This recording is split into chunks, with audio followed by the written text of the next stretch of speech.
विरारमध्ये वीज पुरवठा खंडित होण्याची समस्या वाढली आहे। विरारच्या ग्लोबल सिटी परिसरात शॉर्ट सर्किटमुळे वीज पुरवठा खंडित झाला होता। मात्र महावितरणाच्या दिरंगाईमुळे नागरिकांना उकाड्याचा सामना करावा लागला। उकाड्यानं हैराण नागरिकांनी रस्त्यावर उतरून प्रशासनाचा निषेध व्यक्त केला।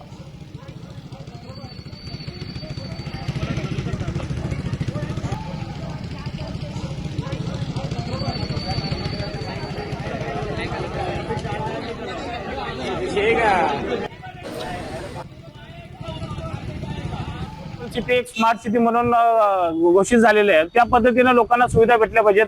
नाही तर धड पाणी भेटत आहे आणि ना धड लाईट भेटत आहे। लोकांनी 50-50, 60-60 लाखाचे फ्लॅट घेतलेले आहेत, पण त्यांना 16-16, 7 तास लाईटी विना राहावं लागतंय। पॉप्युलेशन वाढलेले आहे, त्या पद्धतीनं एमएससीबीची जी लाईन पाहिजेत ते पॉवरफुल लाईन आहेत। महानगर एमएससीबी अधिकाऱ्याकडून आम्हाला माहिती भेटते की बाबा 250ची कॅपॅसिटी आहे, तिथं 600ची आहे। पण तुम्ही काय करतात? गेली 10 वर्ष 11 वर्ष झाली या ग्लोबल सिटीला स्थापित होऊन, मग तुम्ही काय झोपलेले आहात का?